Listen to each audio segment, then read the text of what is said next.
below the fair market value. Basic IR rules: accept the project if IRR is greater than the discount rate, reject the project of IRR is less than the discount rate.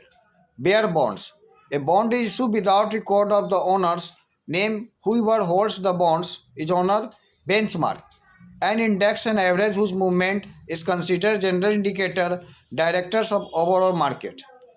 Based effort under underwriting: an offering in which an underwriter agreed to distribute as much of offering as possible and return unsold share the issuers. अब आता है beta का coefficient. Beta coefficient finance का main parts है. A measure of the sensitive of securities. Return to movement is underlying factor. It is major systematic risk. Bidder a firm's person that made offer the take of another. Black Scholes call pricing equations and exact the formula for the price of call option.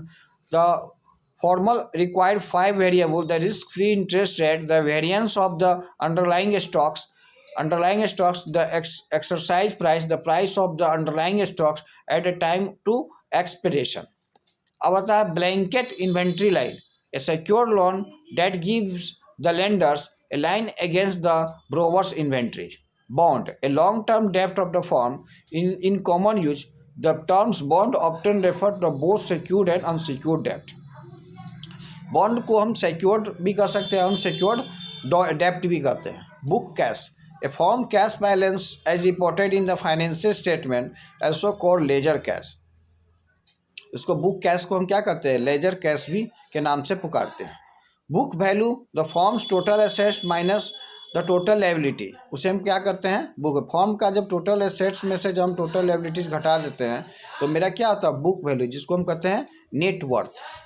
Book value पर share: एक share का book value पर share accounting equity value of a firm's total accounting equity divided by the number of outstanding share. Outstanding share कितने share मेरे ऊपर बकाया outstanding है.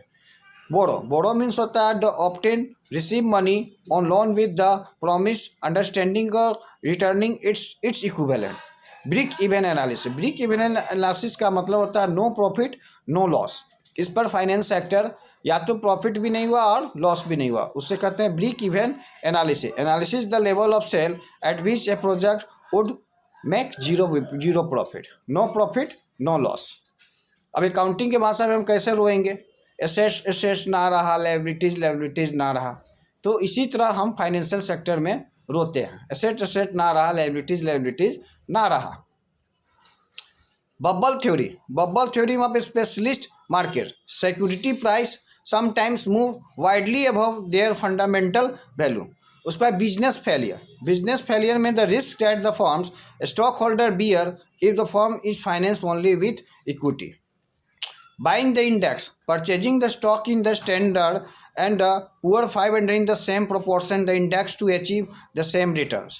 CAPM का फुल फॉर्म होता है capital assets pricing model. CAR का फुल फॉर्म होता है cumulative abnormal returns.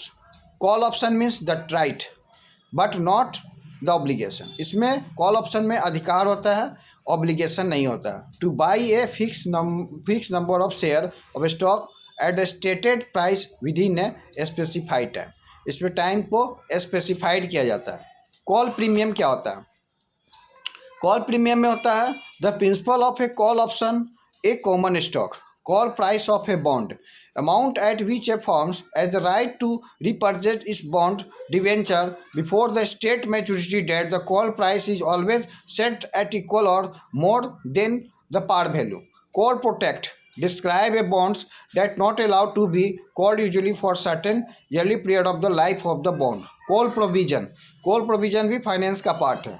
A return agreement between a issuing corporation and bond holder that given the corporation the option redeem the bond specified price before the maturity date. यह points हो गया call provision का. अब call provision के बाद आते हैं कॉलेबुल means क्या होता है, refer to a bond to is subject to be repurchase at state call price before maturity. Capital asset pricing model में क्या होता है, an equilibrium assets pricing theory that showed that the equilibrium rate of the expected returns on all risky assets are function of their covariance without the market portfolio. माने बिना market portfolio को के द्वारा हम कैपिटल एसेट प्राइसिंग मॉडल बनाते हैं। जैसे हम सिक्योरिटी एनालिसिस पोर्टफोलियो मैनेजमेंट में क्या करते हैं, सिक्योरिटी का एक एनालिसिस पार्ट बनाते हैं, उसका पोर्टफोलियो बनाते हैं। कैपिटल बस्टिंग मीन्स होता है कंपनी प्लानिंग करती है, planning managing expenditure for long life assets, वो लंबे समय तक बिजनेस को करती है। कैपिटल बजटिंग में दो प्रकार से बिजनेस करते हैं, वेल्थ मैक्सिमाइजेशन बिजनेस और short maximisation business. Wealth maximisation का मतलब होता है कंपनी लंबे समय तक बिजनेस को करना चाहती है, वो अपने कंपनी को लंबे समय तक करना चाहिए। शॉर्ट टर्म बिजनेस का मतलब होता है कि कंपनी अधिक से अधिक प्रॉफिट कमाना चाहती है, उसे कस्टमर से कोई लेना देना नहीं है। लेकिन वेल्थ मैक्सिमाइजेशन बिजनेस में कंपनी ज़्यादा सेल करना चाहती है और कम प्रॉफिट कमाना चाहती है।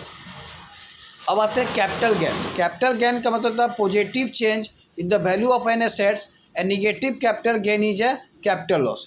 Capital market line the efficient set of all assets both risky and riskless which provided the investor with the best possible opportunity। ठीक है, कैपिटल मार्केट में financial market for long term डेप्ट and the equity share. Capital market में जो financial market जो होता है वो लॉन्ग टर्म डेप्ट के लिए माना जाता है। लॉन्ग टर्म लोन, डेप्ट means loan, and for equity share. Capital rationing the case where the funds are limited to fixed dollar amount must be allocated among competing project. अब कैपिटल स्ट्रक्चर कंपनी बनाती है, finance का parts. Capital structure the mix of the various डेप्ट and equity. फिर first बार भी बताए थे डेप्ट एंड इक्विटी का मिश्रण। Capital maintain by firm also called financial structure the compositions of corporation security used to finance its investment activity relative proportions short term debt long term debt owners equity। capital surplus amount of direct contribution equity capital excess the par value। Next chapter में कम से कम इसमें 80,000 financial tools हैं जो आपको समझना होगा। अब next video में मैं आपको नेक्स्ट पॉइंट्स को डील करूंगा, फाइनेंस को, हार्डकोर फाइनेंस को। आज के लिए इतना ही काफ़ी है, क्योंकि अगले वीडियो में मैं कम से कम आपको क्लीयरिंग के बारे में बताऊंगा। क्लीनेंट इफेक्ट क्या होता है, कंज्यूमरेंस इफेक्ट क्या होता है, कोलेटरल क्या होता है, कोलेटरल बॉन्ड्स क्या होते हैं, कलेक्शन पॉलिसी क्या होते हैं, कॉमर्शियल ड्राफ्ट क्या होते हैं, कॉमन इक्विटी क्या होते हैं, कॉमन स्टॉक्स क्या होते हैं, ये सभी को डील करेंगे नेक्स्ट वीडियो में। आज आपको हार्डकोर फाइनेंस का मेन पॉइंट्स को डील किए हैं, और नेक्स्ट वीडियो में और भी पॉइंट्स को डील करेंगे। इस तरह से हम अपने फाइनेंस को वाइप आउट कर रहे हैं। That's all.